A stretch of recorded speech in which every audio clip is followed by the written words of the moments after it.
Good afternoon, ladies and gentlemen. Welcome to Glen, Eyrie. We are so excited that you are here, even on this cold, frosty afternoon. And my name is Dave Starkweather. I have the privilege of getting to be the general manager here at the Glen. And it's exciting to see so many of you out here on this Sunday. How many of you have never been to Glen Eyrie before? Raise your hand. All right. Good. Well, special welcome to you. We are in the home of General William Palmer. He was the founder of Colorado Springs. He homesteaded here in 1871, and he was the president of the Denver Rio Grande Railway. He was also the second youngest brigadier general in the Civil War, fighting for the North. And but he homesteaded here. He actually built a wooden house first. And he had the Antlers Hotel downtown, which was a gorgeous building and one of the hallmarks of early Colorado Springs. It burned to the ground up, and he became paranoid of fire. So he came home, had the house torn down, and rebuilt all in stone. And as much as I hated to lose that architectural icon downtown, without that fire, I don't know that we'd be here today and have a castle in this amazing property. So we're grateful. He loved to entertain people and host people all the time. And so the fact that we are continuing that tradition all these years later, here in 2018 with you today, I think you'd be really pleased. But he's a fascinating man. He grew up a Quaker, and Quakers are pacifists, but he thought that slavery was a greater evil than the war.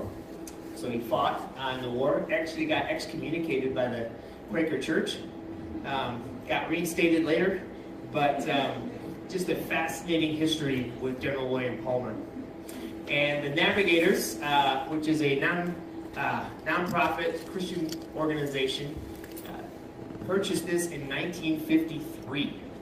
And Dawson Trotman, who was the founder of the Navigators, as a young man, didn't have much need for God, but then ran smack into him when he was in his 20s, and eventually started a Bible study in his garage in San Diego.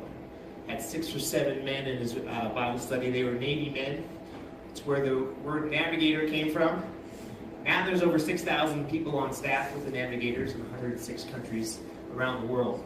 And the young Billy Graham was about to purchase this property, and he said, "Dawson, I think you should think about purchasing this." And Dawson spent 40 days up on the ridge up here just praying. He had built campfires up there, and he would, you can see where he chiseled some of his scriptures into the rock of promises that he was claiming. And that was the beginning. Navigators acquiring this in 1953. We're here today, and we love to host people. I get most excited about having first-time people here at the Glen. So many times people say, "Dace, I've been here all my life in Colorado Springs, and I've never known this was back here." And today we host conferences for all sorts of nonprofits and churches, as well as for-profit. We also put on lots of programs, speakers, concerts. We just had the Flying W Wranglers in here a couple nights ago. And then, believe it or not, we're a bed and breakfast too. So that's probably the best kept secret. People don't realize you can come spend the night in the castle or anywhere in our 95 rooms across property. But as I was speaking to Andrew beforehand, we're just talking about the sense that this is a prayed over property. And it is. And it has been for decades, and it's amazing. My prayer is that the Holy Spirit meets every person at the gate, believer, non-believer, doesn't matter, and that this would be an appointed time by God for them to be with us. And so, that's been my prayer for all of you today. I'm so glad you're with us. With that, I want to bring up Brian Brown. He's the executive director of the Anselm Society, and he's going to get us kicked off here. So please give a warm round of applause to Brian.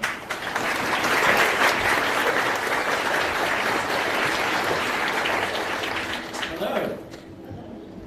So that's me, Brian Brown, the director of the Anselm Society, and I want to welcome you to our 2018 fall lecture. For those of you, how many of you have not been to an Anselm Society event before? Nice.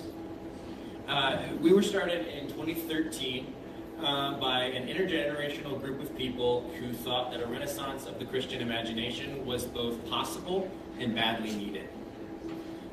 Against the press of a secular age, we believed it was time for an era of the church marked by such a profound vision of the kingdom of God that believers could not only withstand, but transform the world around them, the way that Lewis, long after his death, has continued to do. And we knew that this would never happen if Christians' biblical principles were being undercut by secular imaginations, formed by the rhythms and priorities of their age.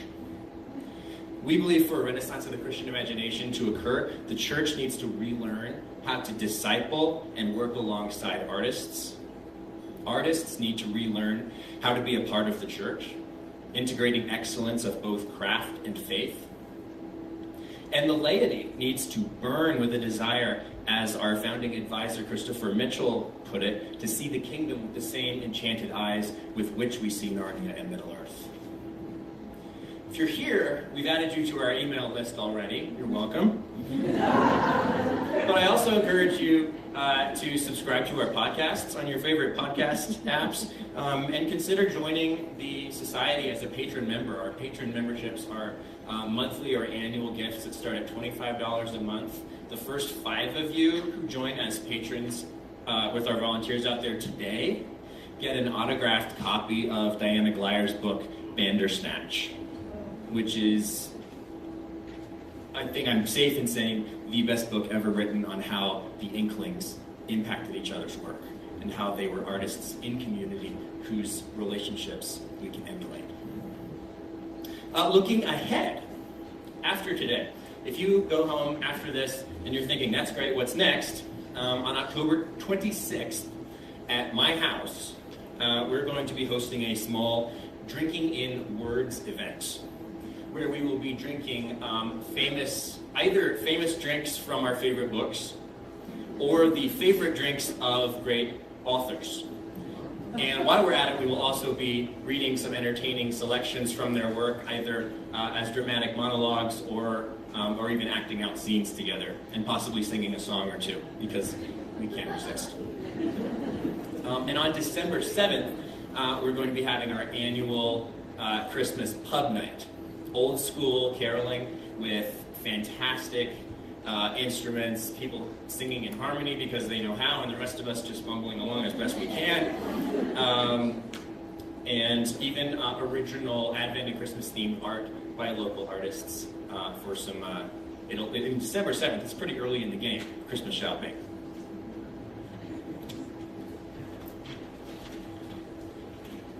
Okay, anyway, as for today, first of all, thanks to Dace and Dana and Lori and the whole Glen Eyrie team for all the work that they've done, and especially the AV folks up there who have bent over backwards to make the live stream possible for those of you who are watching online. I'll introduce Andrew in just a sec, but a few housekeeping things first. If you haven't found them already, the restrooms are just at the end of the hall on the left.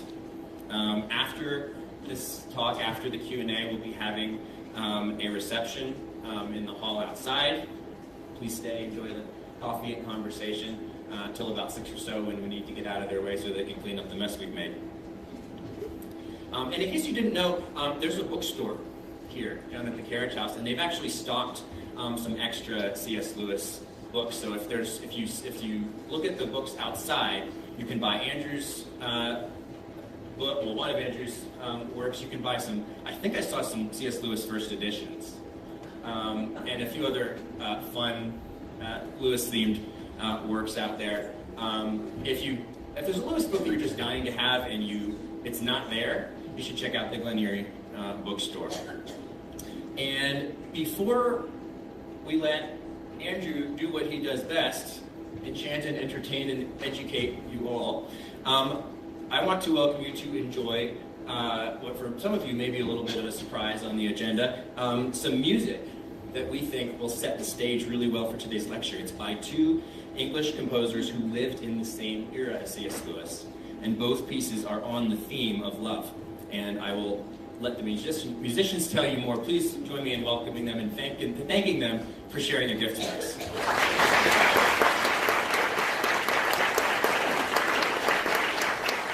All right. I'm going to play a piece written by Edward Elgar in 1888, and he actually gifted this little beautiful piece to his sweetheart when on the date that he proposed to her. And the dedication reads, "To Carice," and that was a shortening. Basically, he put together her two names, which was Carolyn Alice, and dedicated it to Carice. Then later, she accepted the proposal. How could you refuse? And when they were married, 2 years later, when their daughter was born, first daughter, guess what they named her? Carice.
C.S. Lewis, and they likely influenced each other a little bit. He was an English composer. The piece is based on the work Poetry by George Herbert. And I've been asked to read it to you first before I speak. Come my way, my truth, my life, such a way as gives us breath, such a truth as ends all strife, such a life as killeth death. Come my light, my feast, my strength, such a light as shows a feast, such a feast as mends in land, such a strength as meets his guest. Come my joy, my love, my heart, such a joy as none can move, such a love as none can part, such a heart as joys in love.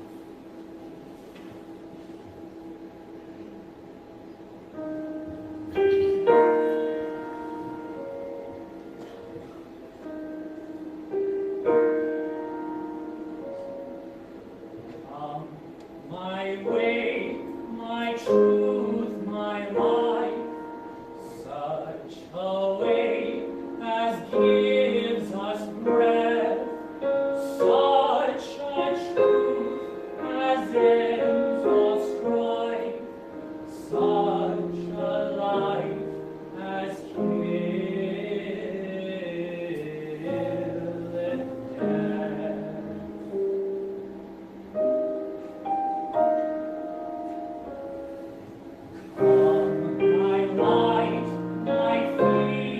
my strength, such a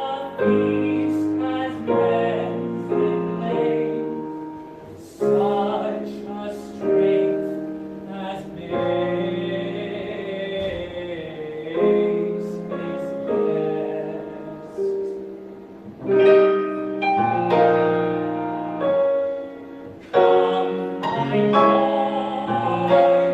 Come, my joy, my love,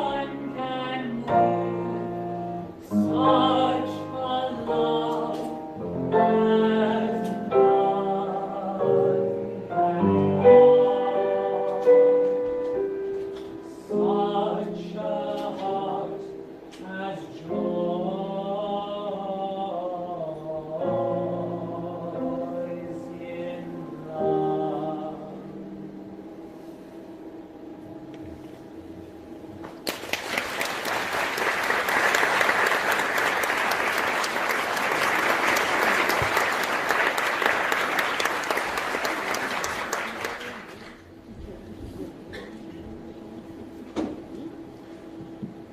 All right, for the formal introduction, I was made a joke last night about how I don't like doing formal introductions. Usually that means I tell jokes about somebody, but Andrew and I haven't known each other quite long enough. So for those of you who haven't read it or need a refresher, Andrew is an internationally recognized authority on the life and writings of C.S. Lewis and his fellow Inklings. He is the fourth in that group that we have had to speak for us, and we're already dreaming about what it would take to get them all here together, so keep an eye on that email list. He was the, how on earth do you pronounce that society? The Mythopaic. Okay, I was worried that was a typo, and instead I'm just revealing my ignorance. He was the Mythopaic Society's 2016 Scholar Guest of Honor and a plenary speaker at the C.S. Lewis Foundation's 2017 Summer Institute in Oxford and Cambridge.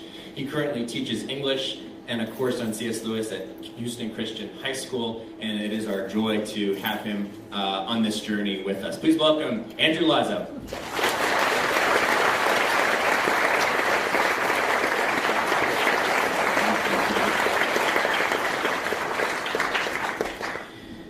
Well, thank you so much.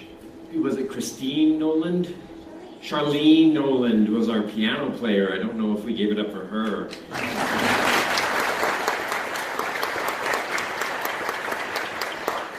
Lewis and his brother Warren were big fans of classical music, and in fact Warren would write up a little program and have concerts on the phonograph on Sunday evenings at the Kilns. And so I think you would have fit right in.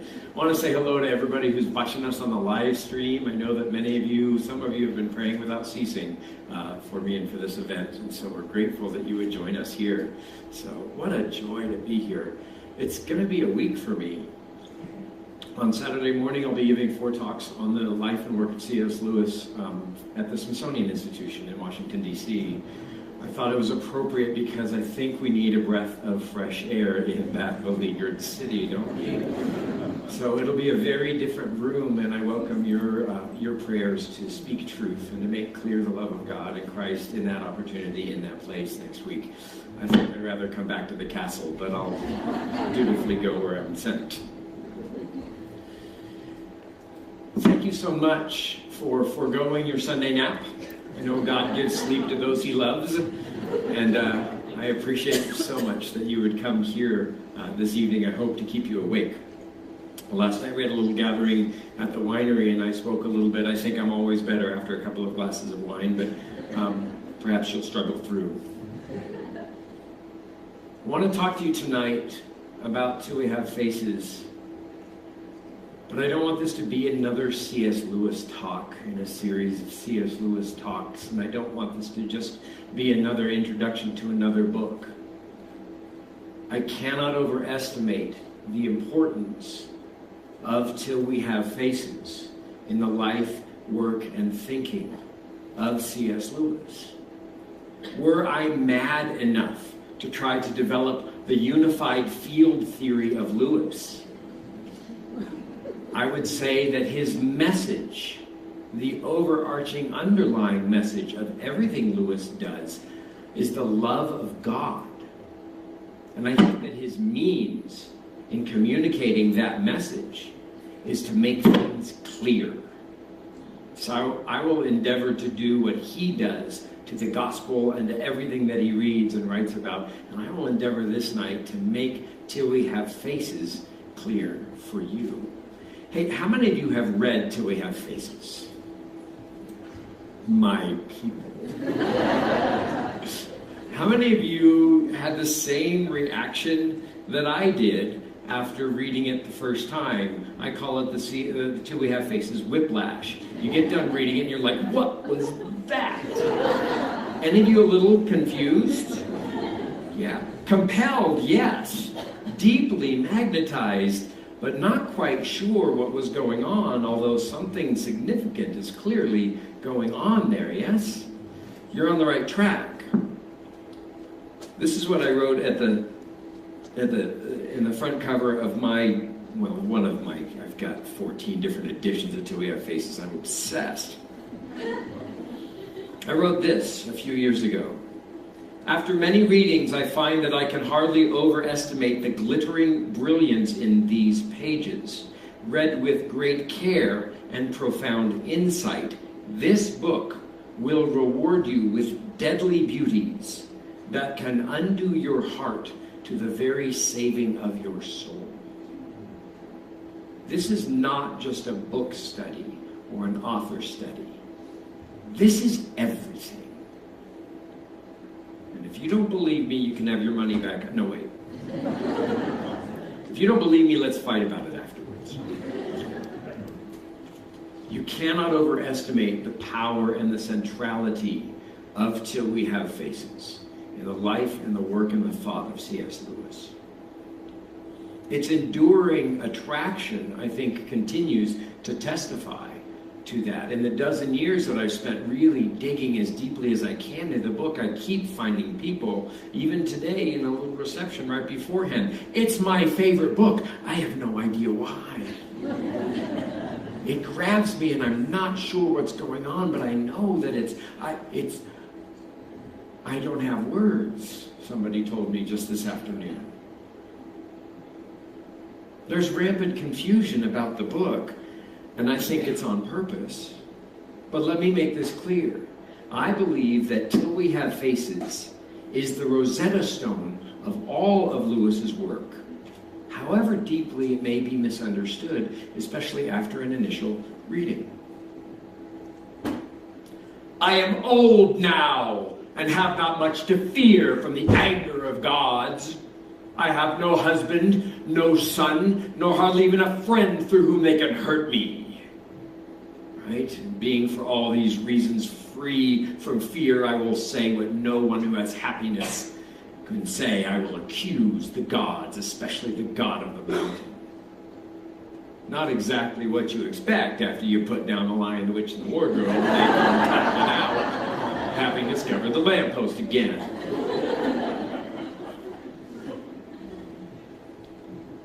Lewis calls this book far and away my best book. Now, let's do the trichotomy to that statement, okay? He's either lying or exaggerating, which is a polite form of lying.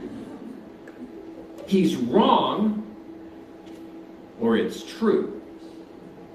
Lewis, from time to time, is given to exaggeration, but seldom about his own works.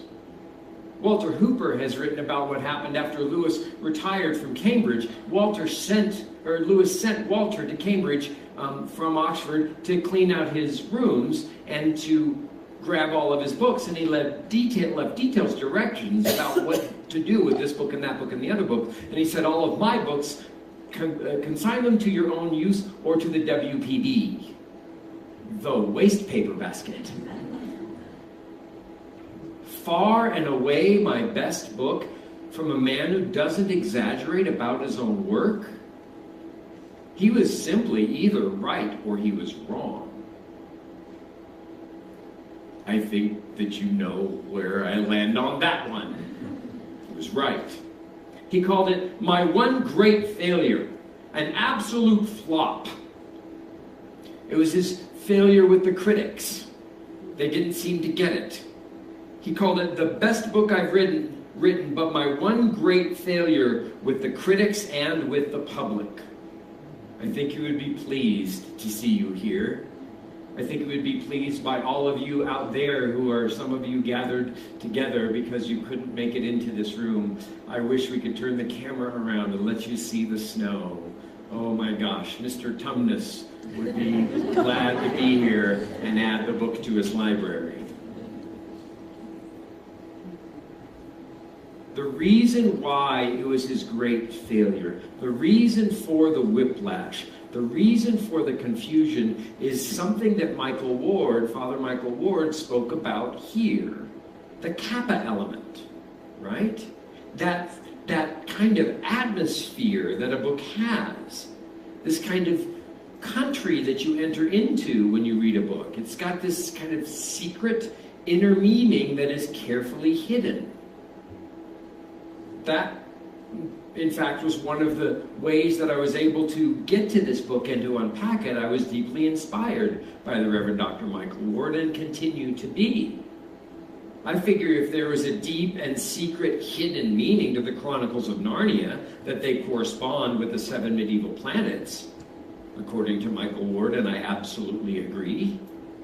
If there's a secret meaning to Narnia, which was the last fiction that he wrote while still a tutor, taking students every week, how much more so for his last work of fiction and the only fiction book, the only novel that he read after he was at Cambridge, because remember, Cambridge tripled his salary, doubled his prestige, but more importantly, cut his workload in half. He had plenty of time. He was writing Narnia at the end of a long day. He had more than enough time to do something secret and hidden until we have faces, and I believe he did, and I'm going to tell you about it tonight.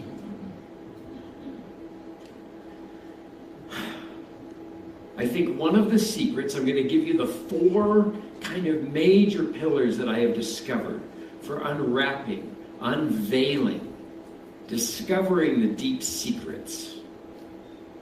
I think part of it was because he lied to us. Oriol lies to us, right? This is how, by the way, I stumbled across the opening of the book that unveiled itself to me, if you'll pardon me the metaphor. I was on a plane to Williams College, Are any of you teachers, any of you ever give presentations in conferences? Yeah, you know what happens. You write the abstract 6 months before, you write the paper on the plane on the way there. Yes? Can't finish the paper, write an outline and fake it. Some of you are far more better prepared than I did. I'm not faking it today, just to be clear. But I'm on the airplane, and I'm reading a passage, and I realize that Orual is lying to me. Remember that passage? Psyche has been taken from her. Psyche has died. She's going up the gray mountain into the valley in order to find Psyche's body and to bury Psyche. Her life is a bleak wasteland after that. And as she's riding up the hill, she hears a voice. Well, not a voice, but if it had been a voice, she says, it would have said these words. Remember these words? Page 93 or somewhere. Why should your heart not dance? Right? As she's riding up the mountain. And instantly, she gives the litany of all the reasons she had not to dance. My heart to dance, I, the ugly older sister, to be cast out when Tron goes out, who can look for no love anywhere else. My heart to dance, ridiculous. She has a litany of excuses to not lift up her heart and rejoice. But she never asks the right question. Let's get all Freudian. Is this idea of a dancing heart something that she has repressed and is coming out of her psyche? No. She doesn't want to dance. There's nothing joyful about her. She's a kvetch. She's a grumble. She's a complainer. And she's writing a whole book enunciating her complaint against the gods. Is this some deep-seated thing that she's not aware of that's just kind of coming out? Of course not. If it's not from within her, it must be from without. And she never says, who's speaking, please? Where did that voice come from? If not inside of her, then outside of her. Not a physical voice, so some kind of spiritual voice. In a couple of pages, Psyche says to her, oh, Orual, why should our hearts not dance? It's not Orual's voice. It's not Psyche's voice. It's the voice of Psyche's husband. It's the voice of love, saying, why should your heart not dance? Watch carefully what she does. Watch carefully how she deliberately chooses to be Susan instead of Lucy. Lucy sees because she believes. Susan refuses to believe and therefore cannot see. Right? My heart to dance? No. What happens to her 12 minutes later? She sees Psyche whole and alive. There are a dozen reasons for her heart to dance, and then we find out in the book that had she seen with the right eyes, not the eyes of the dwarves who would not be taken in, right? Had she seen with faithful eyes and said yes to the lifting of her heart, to the great sursum corda that love invites her to, had she said yes to her dancing heart, she would have seen not only Psyche, but Psyche's robes, and the goblet, and the palace. She's lying to you throughout the whole book. Yeah, but she's right. She's lying to herself. Yes, but she's making a complaint and she's lying to you. She says, I am old now and have not much to fear from the anger of gods, right? I was in great fear after seeing the God's house. You think that you can prove him a god and set me free from the fears that sicken my heart. Since I cannot mend the book, I must add to it. To leave it as it would be to die perjured. What's perjury? Lying under oath. I know so much more than I did about the woman who wrote it. What began the change was the very writing itself. Let no one lightly set about such a work. Memory, once waked, will play the tyrant. I found I must set down, for I was speaking as before judges and must not lie. Passions and thoughts of my own which I had clean forgotten.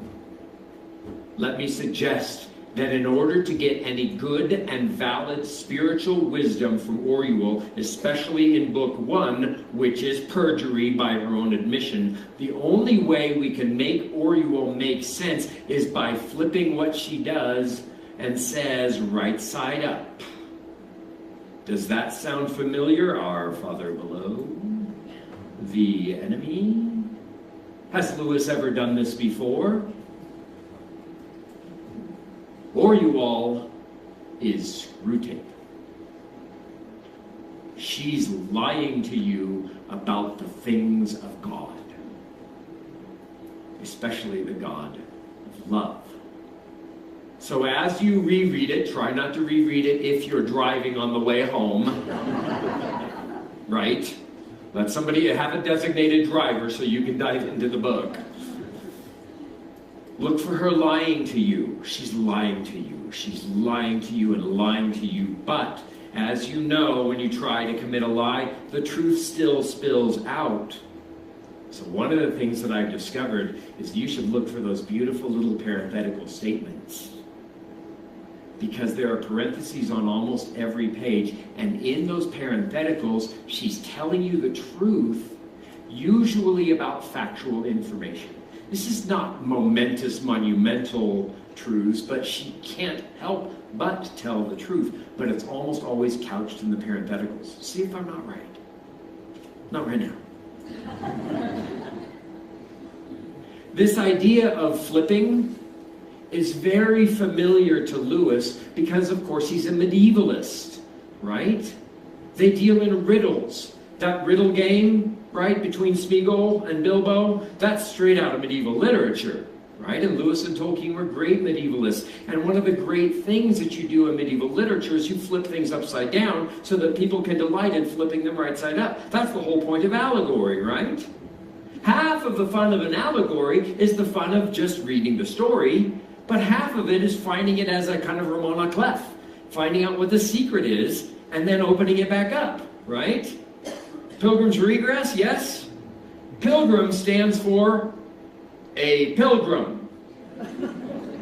The Sloughs of Despair stand for despair, right? Mr. Worldly Wise is a symbol of somebody who is worldly wise. When you have an allegory, part of the fun is untangling it, is flipping it upside right. Because the author has flipped it upside down. So too here, right? Lewis is brilliant at it. The literary analytical term, the literary critical term for this is chiasmus. The Greek letter chi, the X, that's why Christ has got the little P and the chi, right? It's a C and an H. Here it's a chi, it's an X, right? The X, chiastic, means one thing goes down while one thing goes up. There's this chiastic flipping that happens in Lewis all the time. He's a medievalist and a classicist, and he knows that the glory of God is to hide a matter, but the glory of the king is to search it out, right? That's why he hid Narnias. He was gleefully leaving a scavenger trail for you. Thank God for Michael Ward that he put us on the trail. I'm just following my betters, not only in the Anselm speaking series, but in my own research. Michael's like, doing this? Okay, great. Is Lewis keeping something else secret? Let me prove to you that Lewis is flipping things. Remember Eustace. Lies on a dragon's hoard, thinking dragonish thoughts, and so becomes a dragon. He's slinking off. He's not helping out. He's sagging off the chores, right? And he's been selfish all along. By the way, the adventures never begin until after the conversion of Eustace. Right? They deal with the internal danger before dealing with the external dangers. Eustace, thinking ugly things, wakes up ugly. shuffles his way and realizes that there are dragons on either side with these paws that are chasing him down, and he shuffles his way to the pool, and he looks in and wails in despair. That wonderful illustration, right, of Eustace crying with the band on his arm and wailing at what he has made of himself. And then he tries to dig himself out 3 times, right? And can't do it. And what does Aslan say? You must let me undress you. So Aslan digs in the claw and peels off the skin and tosses him in the water, and it hurts like Billy O. Right? Don't you wish you'd been raised in England?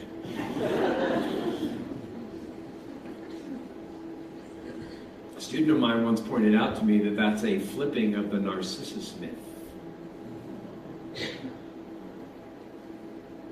Remember Narcissus? So beautiful, so in love with himself. Goes to the side of the river and sees the image of his beauty and falls in love with himself.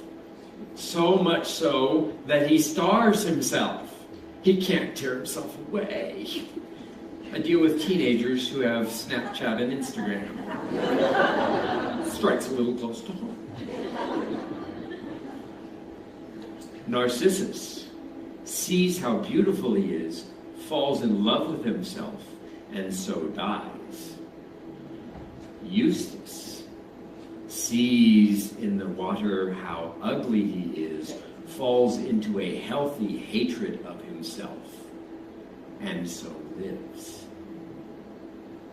Oh my goodness. It happens everywhere in Lewis. He's always flipping things around. Don't even get me started about the allegory of the cave and the silver chair. Orpheus and Eurydice, and instead of Orpheus using music as a king to free his wife, it's the green witch using music as a queen to enslave the prince. It's a flipping of the myth of Plato's allegory of the cave, and I can even flip the giving of the law to Adam in that book as well. Lewis is flipping things all the time. He's having fun with it. Okay? And that's part of why Oruwald is lying with us. It's this mythic chiasmus. What you have to do with her statements is to flip them right side up. Listen to this kvetch, to this complaint.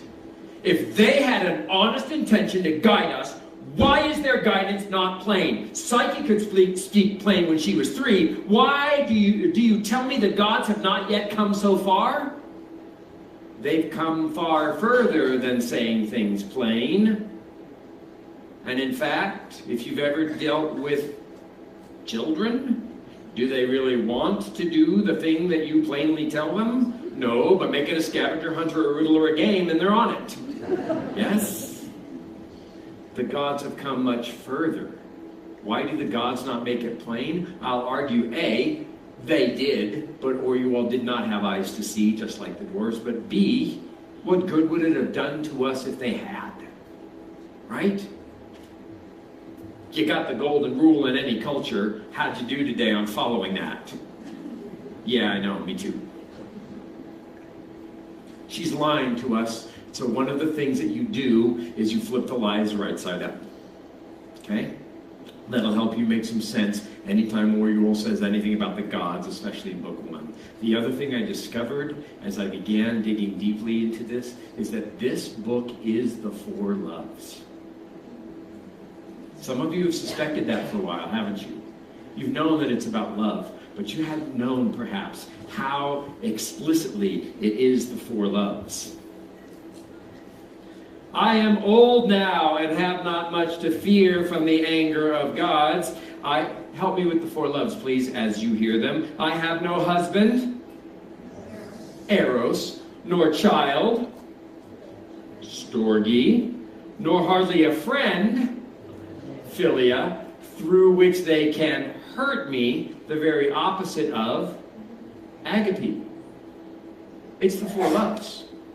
She told it to you in the first sentence, and you missed it, didn't you? Some of you did. Most of you were smarter than me. But maybe you missed it about 20 pages later when she said, I wanted to be a wife so that I could have been her real mother. I wanted to be a boy so that she could be in love with me. I wanted her to be my full sister instead of my half-sister. I wanted her to be a slave so that I could set her free and make her rich.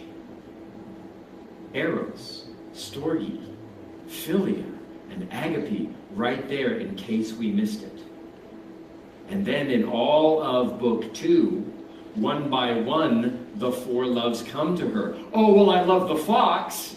No, she didn't love the fox. She betrayed his Philia and his Storge. Oh, I loved Bardia as a friend, but she loved him with Eros when he loved her with Philia. She even could have been friends with Ansit, right? Remember when Ansit says, oh, you too. You loved him too. That, oh, you too, remember that Lewis says in the 4 loves, that's the sign of friendship. What? You love that too. They could have been friends, but no, Oriole spoils all of those loves. She thwarts all of the 4 loves. Lewis was writing the 4 loves until we have faces. And everybody missed it, which is why he wrote the 4 loves 5 years later. Okay, I'll make it plain. Right? How often does she betray a love that she should have had for Redival? Or a mother that she never knew? Or a father? Remember what she said of the fox. Or what the fox said of her. I'm sorry. What Redival said of Oriole. First of all, Oriole loved me much. Then the fox came and she loved me little. Then the baby came and she loved me not at all. We like to think that Redival is the guilty one because she's the cheerleader. Oh my gosh. She's got the golden hair, and she's pretty. But Oriole didn't love her the way that she deserved to be loved. It's a failure of love. She destroyed the Eros of Psyche and her husband, who himself was named Eros, right? The god of the mountain is the son of Ungut. Ungut is the Glomian equivalent of Aphrodite or Venus. Venus' son is Cupid. Aphrodite's son is Eros. Ungut's son is the god of the mountain who marries Psyche, and it was Oriole who spoiled their marriage. She thwarts Eros. She thwarts Philia. She thwarts Storge, and she accuses the gods of hatred.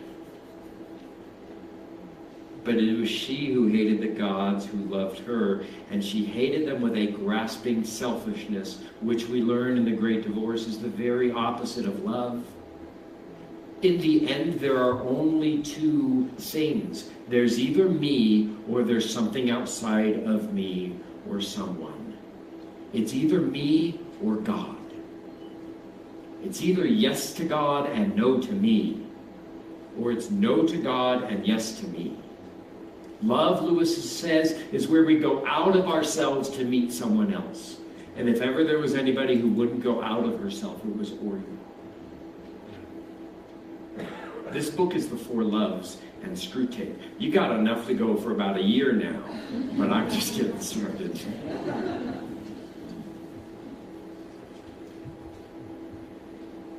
I stole this image. I didn't ask for permission. I'm so sorry.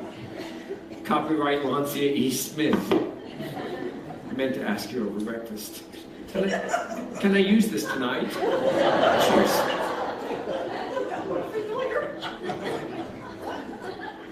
I did a Google search for pictures of C.S. Lewis books, and the most beautiful one came from Lancia Smith. If you know her, you're not surprised.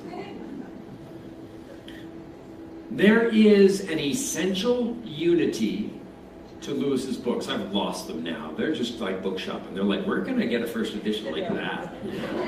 I haven't heard of rehabilitations. Oh, a British and an American first edition of poems? Yes, I'm jealous. Should have done a little shoplifting while I had the chance over at Lancia's house.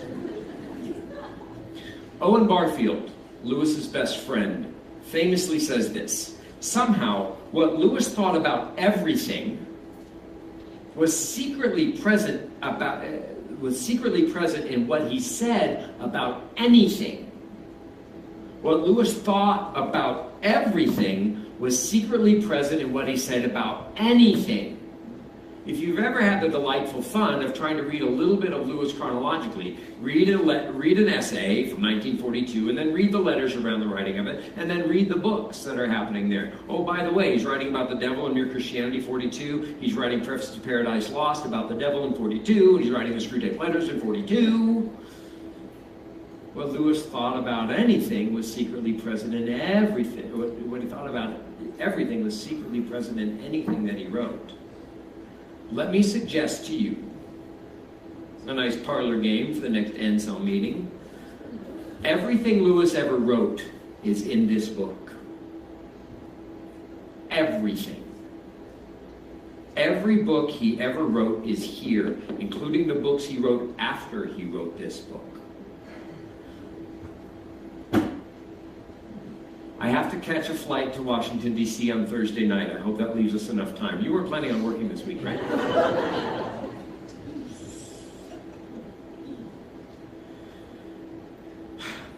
In transpositions, in the preface to Lewis's book, Transpositions and Other Essays, he gives us an important clue about this kind of anticipatory writing. Sometimes Lewis writes something and then really kind of fulfills it later, okay?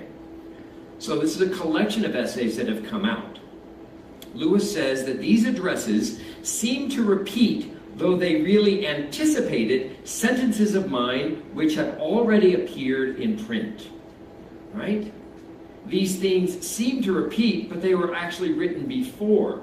He's an incredibly unified writer. And that's one of the reasons that I love him so much, because I don't know another author who can do things so cohesively. Right? He does the same thing all over the place. His writings have an essential unity. What he thought about everything is secretly present in anything he wrote. You want some examples? Let me just give you, I literally could go on for hours about the way that every book echoes its way. Pilgrim's Regress does it, Miracles does it, they're everywhere. But let me read you a few, if you'll forbear. Here's Grief Observed, several years later, writing about his grief over the death of Joy Davidman. How many bubbles of mine she pricked. That word made me think. I soon learned not to talk rot to her unless I did it for the sheer pleasure, and there's another red-hot jab, of being exposed and laughed at. The prick of being blown up like a bubble and then exposed and laughed at, but laughed at delightedly, yes? Watch this, till we have faces. The gods never send us this invitation to delight so readily or so strongly as when they are preparing some new agony. We are their bubbles. They blow us up big before they prick us. Eustace digging himself out of his skin 3 times. Or you all in the pillar room with the mirror digging down 3 times as she grapples with the image of her own ugliness. The physical ugliness of Oriol is crucial, right? Clear echo. Here's Ransom in Meldelorn, surrounded by the angels, the Eldilah.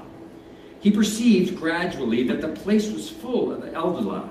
The lights or suggestions of light, which yesterday had been scattered over the island, were now all congregated in this one spot, and were all stationary or very faintly moving. The sky, no less than the earth, was full of them. The visible Malacandrians were but the smallest part of the silent consistory which surrounded him. He might, when the time came, be pleading his cause before thousands or before millions, rank upon rank about him, and rank above rank over his head, the creatures that had never yet seen man and whom man could not see were waiting for his trial to begin. Paralandra, 1941. Till We Have Faces, 1945. All round me, below me, up to the very edges of the stone I stood on, there surged a sort of unquiet darkness. But soon my eyes were able to see things in that half light. The darkness was alive. It was a great assembly, all staring upon me, and I uplifted on my perch above their heads. Never in peace or war have I seen so vast a concourse. There were tens of thousands of them, all silent, every face watching me as she went on trial before the gods. It's everywhere. Reflections on the Psalms. This comes later. For the mystics, God is the bridegroom of the individual soul. For the pagans, the God is the bridegroom of the mother goddess, the earth. But his union with her also makes fertile the whole tribe and its livestock, so that in a sense he is their bridegroom too.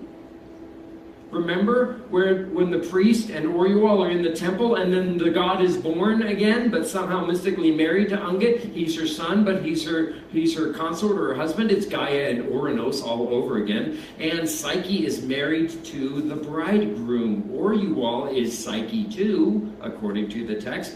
Orual is Ungit too. The brute is in a mystery Ungit herself or Ungit's son, the god of the mountain, or both. Lewis stole that idea in Reflections on the Psalms from Till We Have Faces. It's all there. Mere Christianity. Everything which really needs to be done in our souls can be done only by God. Psyche until we have faces. Another had all of her trials, but she had no anguish. Why not? The gods told Orual another bore nearly all the anguish. Does that not echo that another does all the work in Mere Christianity? Read your complaint, said the judge. Oh, I'm sorry, hang on. Mere Christianity again. The real test of being in the presence of God is that you either forget about yourself altogether or see yourself as a small, dirty object. Let me stop right there. Let's be really careful. Lewis is not dissing us. Lewis is not encouraging a negative self-image. We are the body of Christ for whom he sacrificed and died. We are the beloved, okay? It is no fault to see yourself as small. You do it every time you look at the mountains or stand at the ocean or stare at the stars. Dirty? Well, of course. All our righteousness is as filthy rags. Right? And when we see Jesus transformed with the prophets, it's whiter than any white in all the world, and we long to be robed in white. Even the best white of our best actions is still a little off. Okay? So let's not say that Lewis is saying you're all dirty, terrible people. Okay? The real test of being as God is either that you forget about yourself altogether or see yourself as a small, dirty object. It is better to forget about yourself altogether. Amen. Read your complaint, said the judge, until we have faces. I looked at the roll in my hand and saw at once that it was not the book I had written. It couldn't be. It was far too small and too old, a little shabby, crumpled. The Great Divorce. Pam. Remember Pam and Michael? I want my son, yes. Pam, I don't believe in a God who keeps mother and son apart. I believe in a God of love. Not one who had a right to come, but no one had a right to come between me and my son. Not even God. Tell him that to his face. I want my boy, and I mean to have him. He is mine, do you understand? Mine, mine, mine, forever and ever. 1946. 1955. You stole her to make her happy, did you? Why? Every wheedling, smiling, cat-foot rogue who lures away another man's wife or slave or dog might say dog now. That's very much to the purpose. I'll thank you to let me feed my own. It needed no tidbits from your table. Did you ever remember whose the girl was? She was mine. Mine! Do you not know what the word means? Mine! You're thieves, seducers. Not only the echo, but here's that Scrutapian chiastic flip. The gods are the only ones who do know what mine means. They are the only ones who can possess a soul while allowing the soul to possess itself. Only love can hold and let go, not the graspingness of Pam and or you all, and not to put too fine a point on it, Minto, who had lost it. We'll let you explore that later. Oh my goodness, if I only had world enough and time. Let me tell you briefly where else Till We Have Faces shows up in all of Lewis's works. Let me talk to you about what I have termed the autobiographical impulse of Lewis. He was a very private person. Michael Ward talks about this. He was very secretive, right? He keeps to himself. He doesn't want you to know his story. But he's telling you the story all the time. He has this compulsion almost to tell his own story. And so here's what I figured out once I discovered the manuscript of Lewis's conversion to theism. Stay with me here, I don't want it to get too thick. In Surprised by Joy, Lewis says that he converted to theism in the Trinity term of 1929. Remember that passage? You must picture me there in my rooms of Magdalen night after night, resisting or sensing whenever my mind lifted even for a moment the unrelenting approach of him who I most earnestly desired not to meet. Finally, in Trinity term of 1929, what I greatly feared came upon me. I knelt and prayed and admitted that God was God. Surely the most dejected and reluctant convert in all of England. Lewis was bad at numbers and got the date wrong, and I found it and discovered it and proved it. It wasn't Trinity term of 1929. It was between June 1 and June 9 of 1930, and we should have a whole other event on autobiography because I could go for a while. But we discovered this manuscript, and I transcribed it and published it. Talked with Alistair McGrath about it, who theorized that the theistic conversion and the Christian conversion came much closer, and then I put actual dates to it, and Alistair and I agreed. Okay? So when I discovered that there is the autobiography Pilgrim's Regress, autobiography Surprised by Joy. But then if you look at Daimer, that's all about the search for joy, right? Daimer could have been written at the same time as Surprised by Joy. And I would suggest that Daimer is autobiographical as well. Now we have Early Prose Joy. I have copies of it out there. We've got Early Prose Joy, which is another autobiography. It was between the theistic conversion and the Christian conversion. Then there's Surprised by Joy, right? Daimer, Early Prose Joy, Pilgrim's Regress, Surprised by Joy, and now we have something that's arcing Lewis's whole life, this impulse to autobiography. And if we admit that Daimer is autobiographical, you know what else is? Till We Have Faces. The story of somebody who resists joy while being compelled to it and finally converts. In fact, I think Lewis fulfilled his autobiographical impulse, and his best autobiography is Till We Have Faces.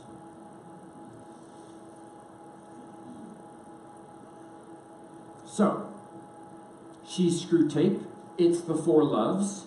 All of Lewis's books are Until We Have Faces. You ready for what's next? My girlfriend. Just kidding. A Curious Courtship. Joy Davidman and C.S. Lewis. We have not yet come to complete understanding of the role and the place of Joy Davidman in C.S. Lewis's life. There's recent biographies, there's Alistair McGrath's treatment, there's Lyle Dorset's treatment.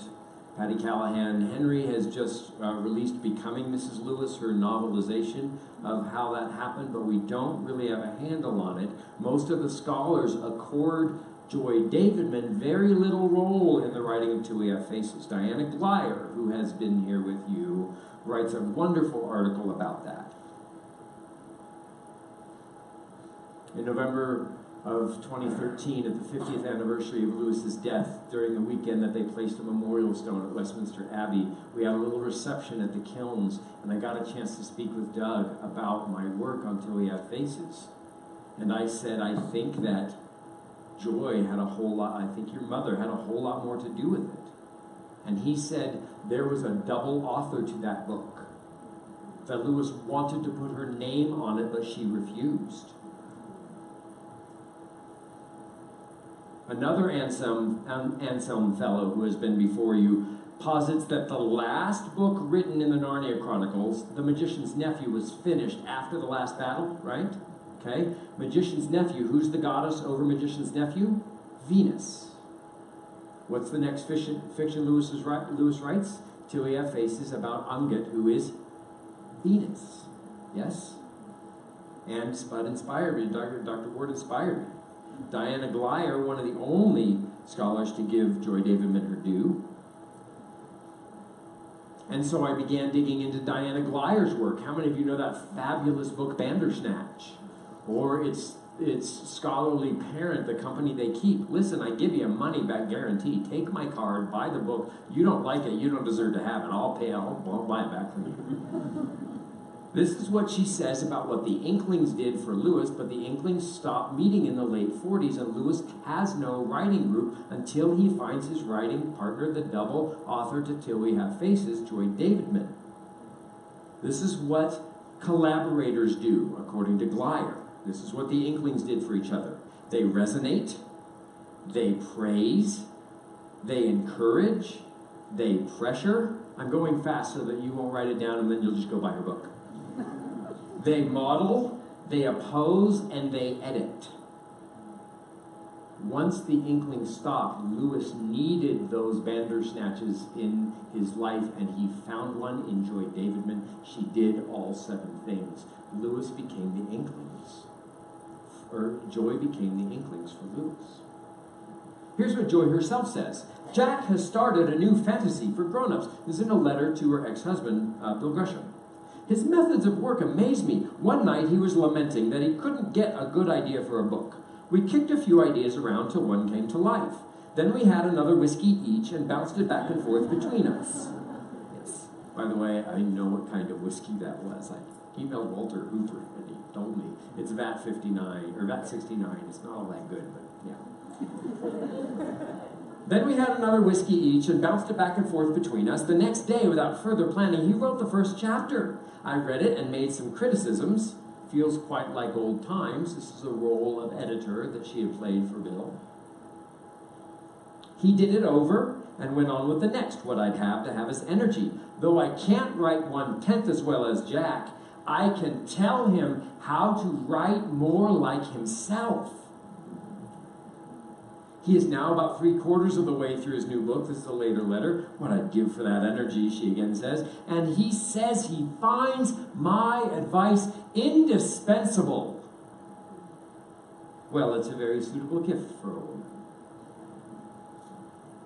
I sat with Bishop Simon Barrington Ward, now in his 80s. He was the chaplain of Magdalen College, Cambridge.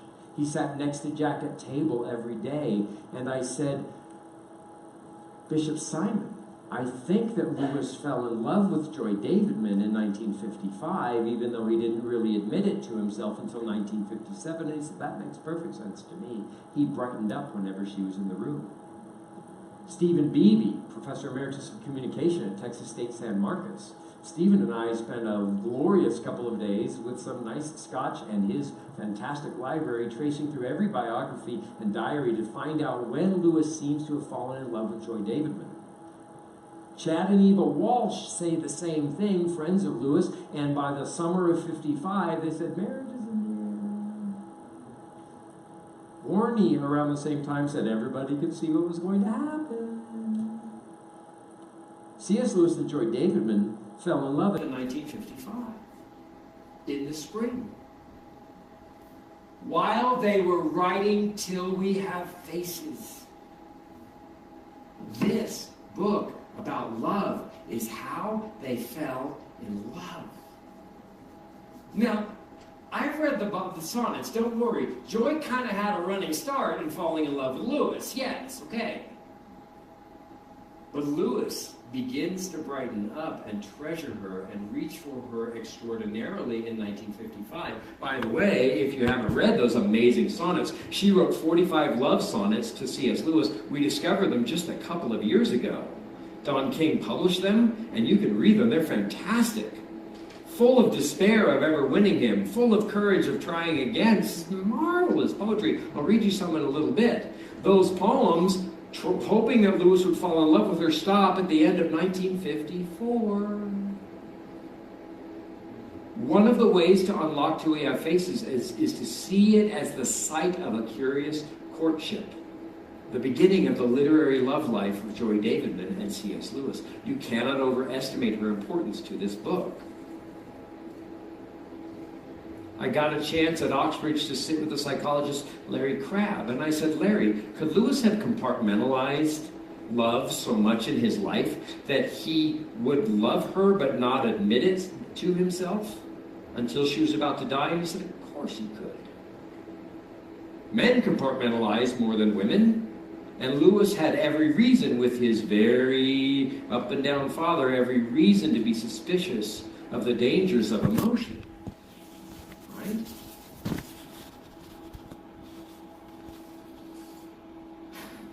Here's what Lewis says in The Four Loves. When two people who thus discover that they are on the same secret road of friendship, two people standing shoulder to shoulder, thinking about the same questions the same way, when two people discover they're on the secret road of friendship, secret road are of different sexes, the friendship which arises between them will very easily may pass in the first half hour into erotic love. Indeed, unless they are physically repulsive to each other, or unless one or both already loves elsewhere, it is almost certainly to do so sooner or later, as it did. And The Four Loves is Lewis's prose version of Till We Have Faces. By the way, were you all and Bardia? He loves her with friendship. She loves him with hidden arrows. Sound familiar? It's what was happening in the spring of 55. Oh, I can't wait to read this to you. Joy Davidman saw Lewis as a frozen adolescent. He got with Minto when he was 19. He never dated. He couldn't have brought a woman home to the kilns with Minto there. Did they have an affair? Jerry Root would say, no, I'm gearing up to fight with him. Pray for me now and in the hour of my death. They were close. He called her his mother. Whether or not they were lovers, we'll let the scholars decide. Most scholars would suggest that he was having some kind of, romantic relationship with Mrs. Moore early on. Then he converts, never dates, surrounds himself in piety, and that's some of the reason that we're all in the room. Lewis's religious duty, his sanctification, the fact, as Walter Hooper says, that he was the most thoroughly converted man, that's part of why he proved such a model and a master to so many of us. Right? That piety is good and well known, but Joy saw past that and saw that that prevented him from getting in touch with his emotions. Sonnet 36 by Joy Davidman. The monstrous glaciers of your innocence are more than I can climb. I might have braved platoons of dragons or a fiery fence, but walls of ice defeat me. Being saved more by childishness than chastity, you might remember, merely to enliven your prayerful nights, that hell for some may be a colder, not a warmer place than heaven, right? Dante's cold because of the wings of the abyss. This rips my heart out. Oh, my Antarctica. My newfound land of woman-killing frost. Could I but dare more than the least touch of a casual hand, could I but come upon you in your bed and kiss you at my leisure, well, my lad, you might forget the color of my hair. Lewis preferred blondes. Made it clear to Joy Davidman.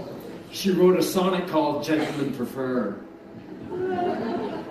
Minta was a blonde. Ruth Pitter was a blonde. Joy Davidman, Bronx Jew, not so much. He does forget the color of her hair. That's part of why Redival is not the hero, but the lank-haired Orual. If I could bring to you my my American First edition of The Four Loves, you would see that the copyright is not copyright 1960 C.S. Lewis. It's copyright 1960 Helen Joy Lewis. When I spoke with Douglas Gresham about that, he didn't quite remember why, but he said he thought that it had something to do with, I don't know, copyright or whatever, making sure that the sons were provided for after his death, right? But the copyright to The Four Loves is Helen Joy Lewis.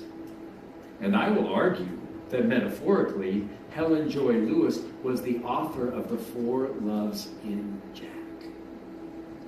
Friendship, eros, marriage becoming a family, storge. And he married her in some ways out of agape because he had this godly and good pity which made him realize that he did not want to lose her. Right? By the way, The Four Loves is dedicated to Chad Walsh, the guy who told Joy Davidman to write to C.S. Lewis, and one of the few couples who were mutual friends of both. But here's where I find my proof. The fox says, I taught her, this is the fox in book 2, I taught her as men teach a parrot to say lies of the poet and ungets a false image. I made her think that ended the question. O Psyche, says O'Rule, O goddess, I said, never again will I call you mine, but all there is of me shall be yours. Alas, you know now what it's worth. I never wished you well, never had one selfish thought of you. I was a craver. She never had a selfless thought of Psyche, at least she admits it at the end. The fox, who taught her Greek, also taught her to parrot lies of the poets.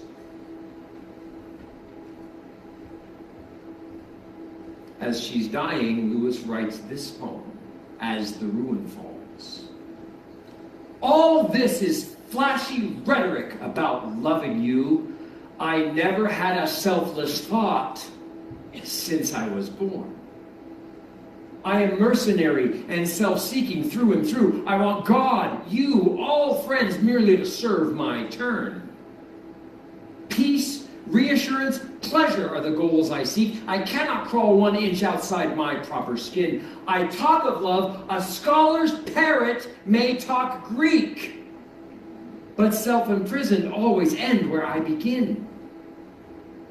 Only that now you, Joy, you have taught me, but how late my lack. I see the chasm. And everything you are was making my heart into a bridge by which I might get back from exile and grow man. But now the bridge is breaking. For this I bless you as the ruin falls. The pains you give me are more precious than all other gains. It's a line straight out of The Four Loves, because the only place that we can be free from the dangers or perturbations of love is hell. It's all until we have faces. I need to wrap it up. The overarching, underlying message of everything that Lewis wrote, the everything of Lewis, the overarching, underlying theme of all of Lewis's writings is love. It's not joy. I'll get to that in a second. It's love. That's what he wanted to make clear. Sometimes he made it clear by hiding it.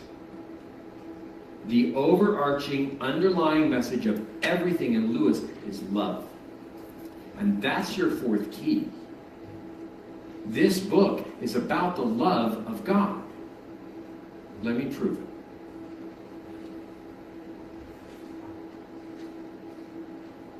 By the way, when I had that conversation with Doug Gresham in the Kilns, he says, you're one of the few people I've ever met who realized that everything Lewis wrote was all about love. Doug agrees. I'll take him at his word. Here's the end of Surprised by Joy. Because I'm filled up to here with all of this about Lewis and Sehnsucht and Lewis and joy, right? And I love joy, and I love that, and I love the longing, but that's not the end. But that's what Lewis gets tagged with all the time. I know I've done some of that. And now I repent because of the end of Surprised by Joy. But what then of joy? For that, after all, is what the story has mainly been about. To tell you the truth, the subject has lost nearly all interest for me since I became a Christian. I cannot complain, like Wordsworth, that the visionary gleam has passed away. I believe that the old stab, the old bittersweet, has come to me as often and as sharply since my conversion as at any time of my life whatever. But I now know that that experience, considered as a state of my own mind, had never had the kind of importance I once gave it. Listen, it was valuable only as a pointer to something other and outer. Joy is valuable only as a pointer to something other and outer. The end of Surprised by Joy, typed up by Joy Davidman, is the beginning of love. Love is where we go out of ourselves to meet somebody else. Joy, the central story of Lewis's life, served only as a pointer to something other and outer. And what is the only thing other and outer? It's love.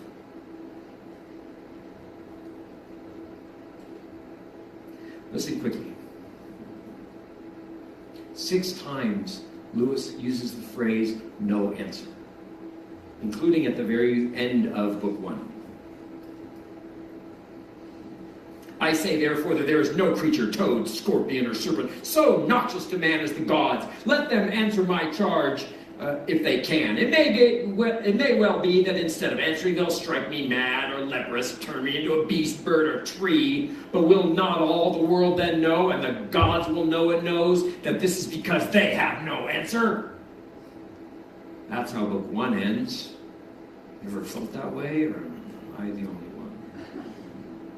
Book 2 begins, not many days have passed since I wrote those words, no answer, but I must unroll my book again. It would be better to rewrite it from the beginning, but I think there's no time for that now.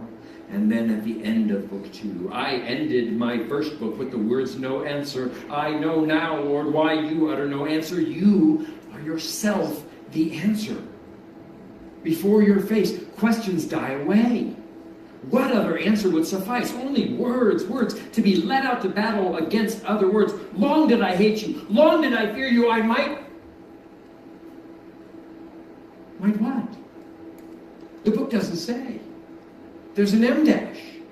And Arnon, priest of Aphrodite, comes and says after the words, I might, there are some words, but they're obscured by Oriole where she put her head, where she died. She wrote something.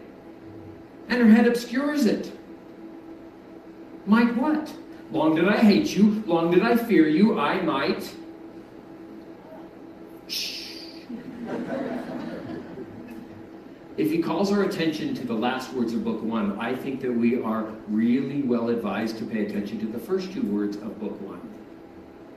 I am old now and have not much to fear from the anger of God. And let me suggest to you that the summary of book 1 and the first point of this, any step towards the gospel is, I am no answer.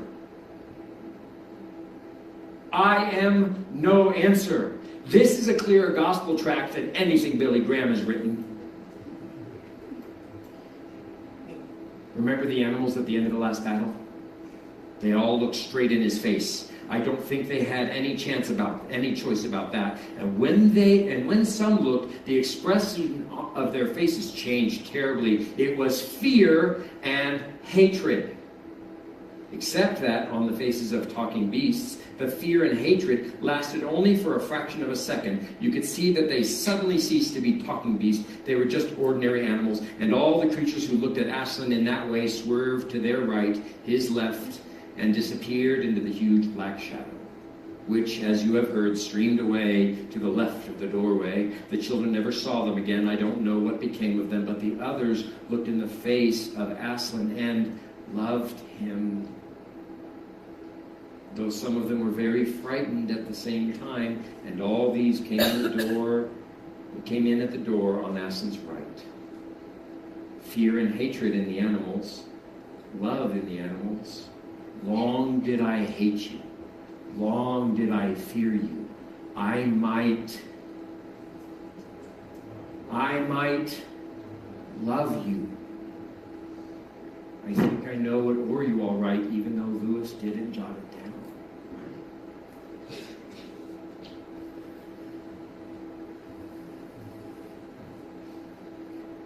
She writes, love you.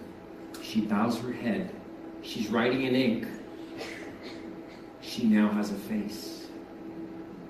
Her face, her new name, in the echo of Revelation written on her forehead. The name of God, the secret name, is love you. But if she wrote love you, it's written backwards and it's you love.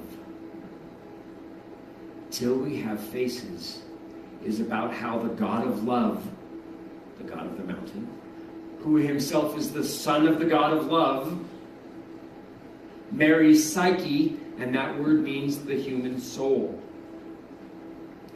Did you hear anything this morning, in whatever building you might have been in, about the son of the God of love, who loves the human soul and marries her, the bride of Christ? Lewis is writing the gospel as clearly as he can in his brilliance and erudition, and we all missed it.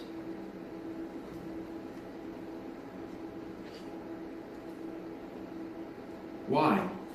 Why did he hide it? In a letter that year that he wrote the book, he says this to Carl F. H. Henry, the editor of Christianity Today, the American theologian, asking him for more apologetics essays.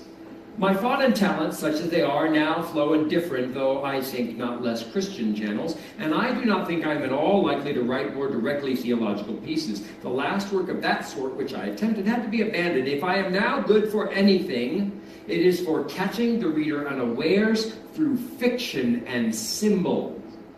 Hello, Anselm. I have done what I could in the way of frontal attacks, but now feel quite sure those days are over. We are forced to read what Orual says and say it for ourselves. I am Unget too, but Unget isn't the bad guy. Unget is love. I am love too. I am Psyche too. I am the human soul, married to love, who is the son of love.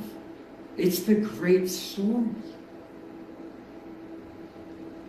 I am no answer. You yourself, Lord, love, are the answer. He hid it so that we can find it if we seek it with all our heart. This is the pearl of great price. This is the treasure of the thorn-filled field of our hearts. Sell all you have and buy love at any cost. Him who did everything to buy you, because we are the pearl of great price. Let me end with the end of the four loves. But all that is far away in the land of the Trinity, not here in exile in the weeping valley. Down here it is all loss and renunciation. The very purpose of the bereavement, so far as it affects ourselves, may have been to force this upon us. We are then compelled to try to believe what we cannot yet feel, that God is our true beloved. This is why bereavement is in some ways easier for the unbeliever than for us. He can storm and rage and shake his fist at the universe, and if he is a genius, write poems like Hausmann's or Hardy's. But we, at our lowest ebb, when the least effort seems too much for us, must begin to attempt what seem impossibilities. And with this, where a better book would begin, mine must end, ending and beginning again. I dare not proceed. God knows, not I, whether I have ever tasted this love. Perhaps I have only imagined the tasting. Those like myself, whose imagination far exceeds their obedience, are subject to a just penalty. We easily imagine conditions far higher than any we have really reached. If we describe what we have imagined, we may make others and make ourselves believe that we have really been there. And if I have only imagined it, it is a further delusion that even the imagining has at some moments made all other objects of desire, yes, even peace, to have no more fears, look like broken toys and faded flowers. Perhaps for many of us, all experience merely defines, so to speak, the shape of that gap where our love of God ought to be. It is not enough. It is something. If we cannot practice the presence of God, it is something to practice the absence of God. To become increasingly aware of our unawareness till we feel like men who stand beside a great cataract and hear no noise, or like a man in a story who looks in a mirror and finds no face there. Or a man in a dream who stretches out his hand to visible objects and gets no sensation of touch. To know that one is dreaming is to be no longer perfectly asleep. But for news of the fully waking world, you must go to my betters.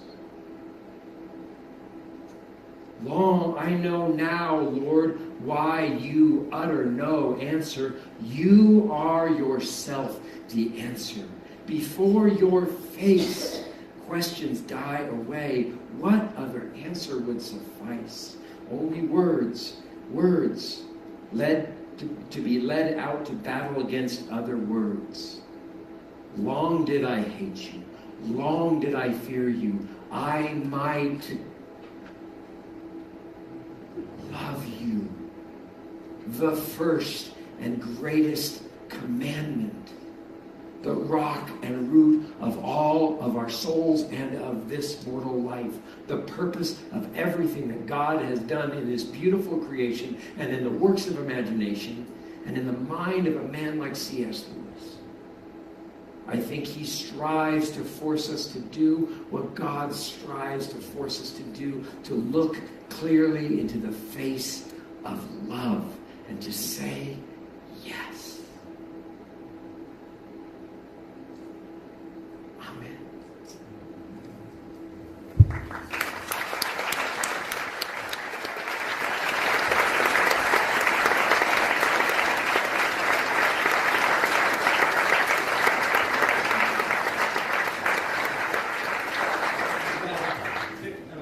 We've got about 15 minutes of time for some questions before the reception outside is set up. Can we turn this on? Okay. So if you do have a question, raise your hand and we'll pass this along to you.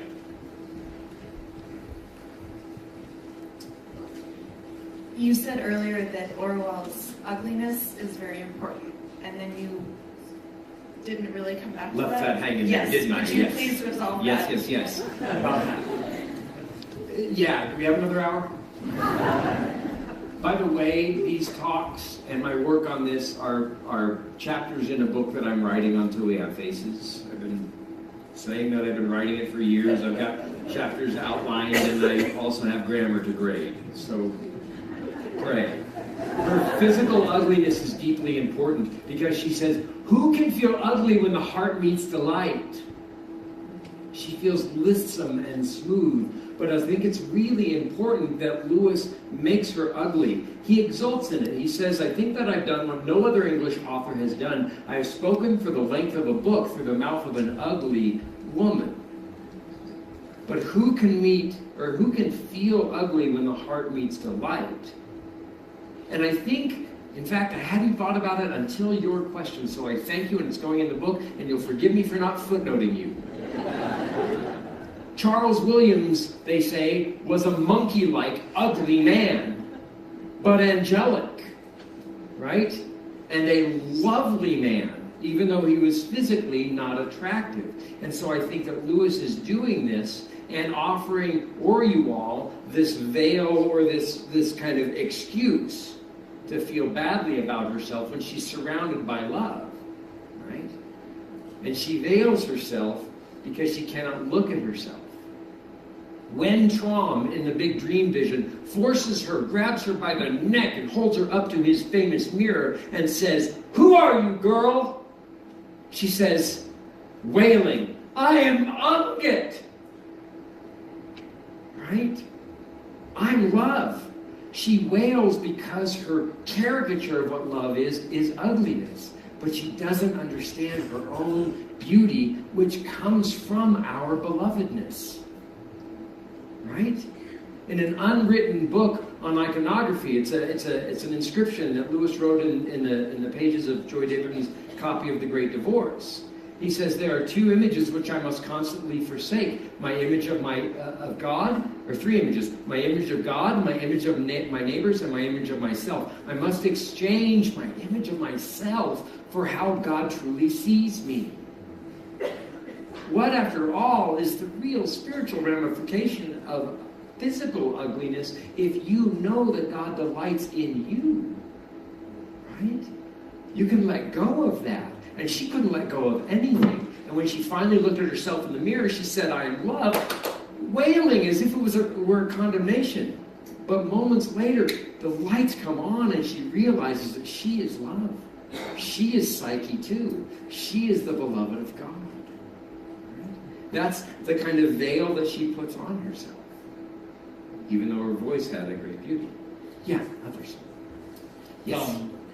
You talked about the essential unity to Lewis's writing. Yeah. How much of that do you think was deliberate and intentional throughout all of his writing versus somehow unintentional? To answer that, I'd have to go to my betters, because I'm not a writer, and certainly not a fiction writer.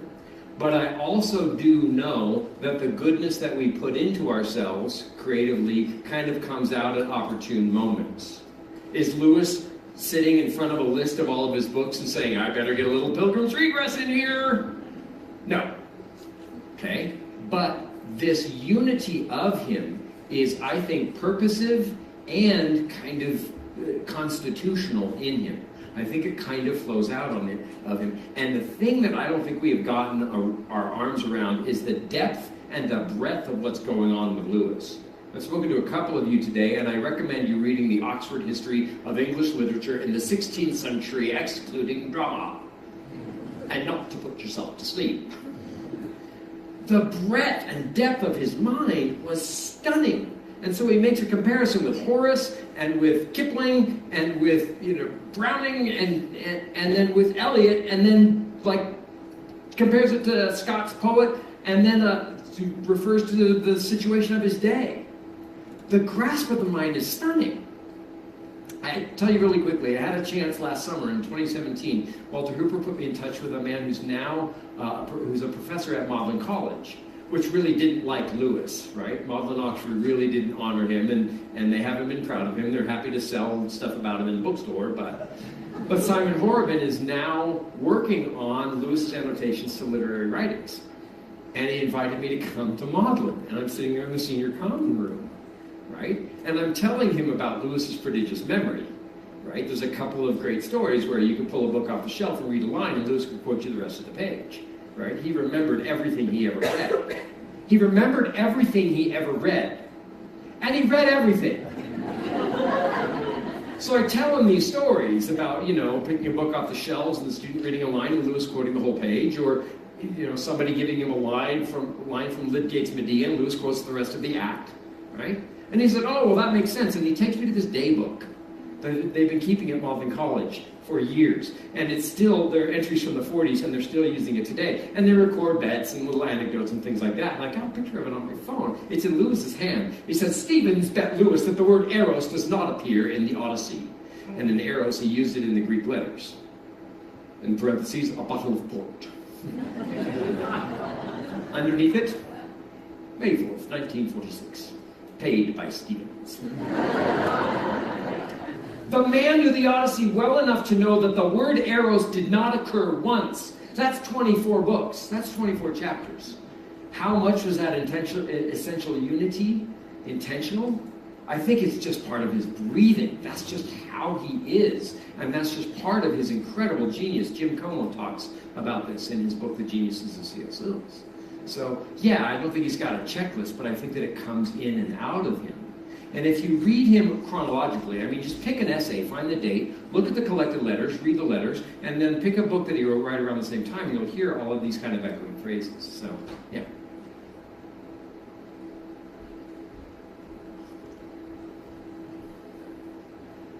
So I'm always curious about who influenced the influencers. Clearly, Joy Davidson had a huge influence on C.S. Lewis. Yep. I know that George MacDonald did as well. Sure. In fact, I think George MacDonald, a few times I've already called him his master. Lewis just called him his master, and he said, I fancy that I have never written a book in which I do not quote it. Could you talk more about that? I have fallen in love with George MacDonald.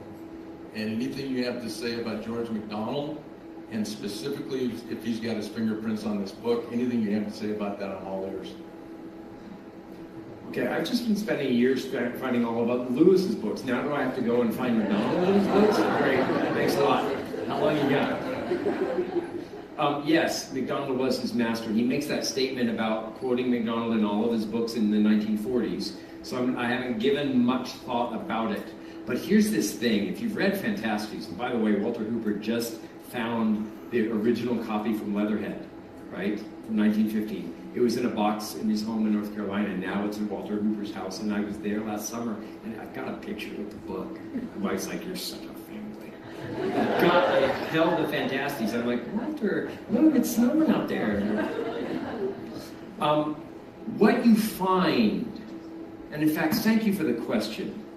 I really think that I got only one answer, and I don't know nearly enough about MacDonald, and so I refer to my betters when it comes to that. But what you find in MacDonald, especially in Fantasties, is this sense of Anados traversing danger, right? The finger-like hands of the trees coming for him, and he's always at the very cusp of falling into incredible danger and losing himself and losing it all. And he stumbles through his mistakes with, all of these things, but he ends up safe. And I think that MacDonald has this sense of holiness in spades over Lewis. Nothing I've read in Lewis really kind of captures this purity of holiness that you find in MacDonald. And it haunts like a ghost. The grandmother in the princess books. And this holiness, this otherness that is powerful and good, right? The closest Lewis gets is with Father Christmas, who is so big and so glad and so real. And then he and Tolkien go off with their numinous thing, and I love that. But I don't think he quite gets to the purity of holiness in the midst of a dangerous traveling world, right? It's a fumbling attempt if you look at that in the context of Pilgrim's Regress. He doesn't really get it. And Orual doesn't get to holiness because it's a pre-incarnate world, right? She loves Eros because Christ has not come yet. And so Eros is just the faintest echo of Christ, okay? And so you don't get really holiness, but you get this sense of danger and escaping danger, right? And I think that maybe that bleeds through for MacDonald. But I have more work to do. Great question, thank you.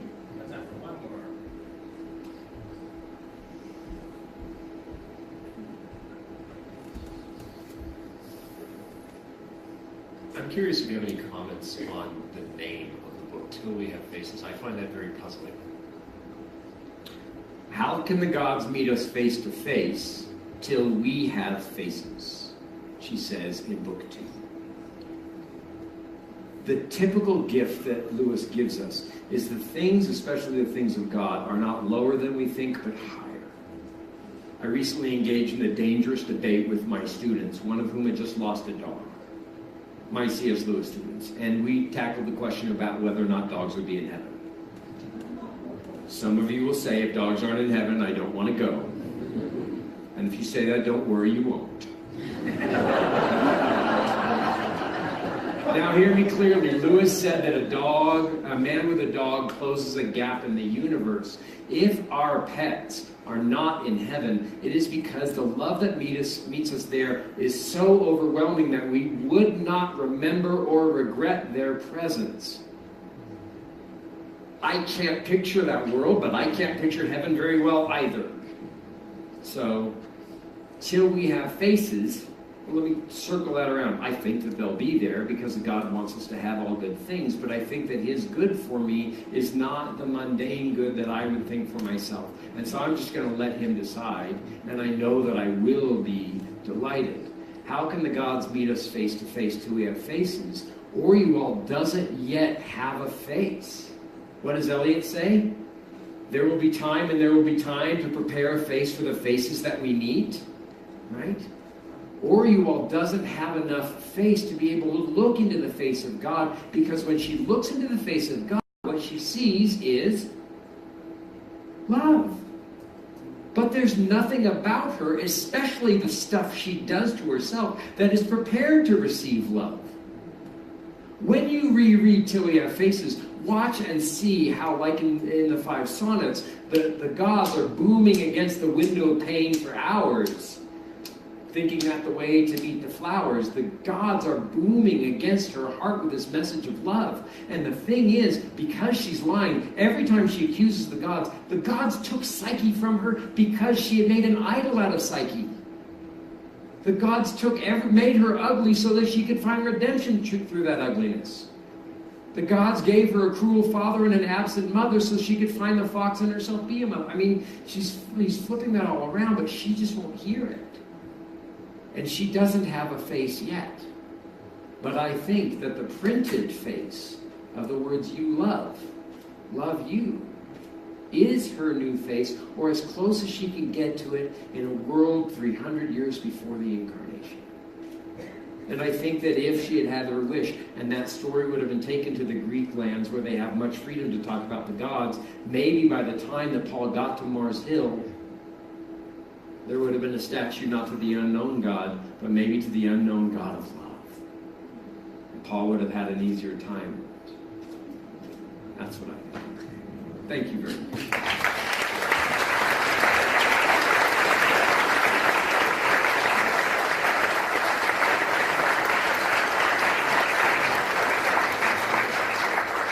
So we've got a reception that should be about ready outside.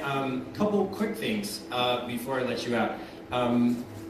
First of all, thank you to the musicians that you'll be hearing during the reception, which is Anselm member artists, Crystal Creek, Greg and Nancy Brown, and Megan Prawl. So enjoy that, and be sure to thank them when you get the chance for what they'll be sharing and what you've heard already. One thing I didn't mention beforehand, but I should have. Terry, where are you? Can you stand up, please? Terry Moon did most of the work that led to today. Yes.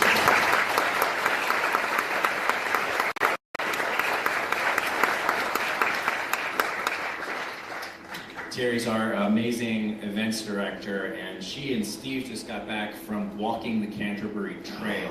So if you want C.S. Lewis stories, England stories, corner them.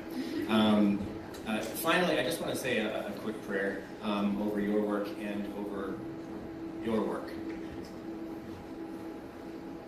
Your artistic work, for those of you who self-identify as artists. And your lives, for those of you who haven't yet realized that you are.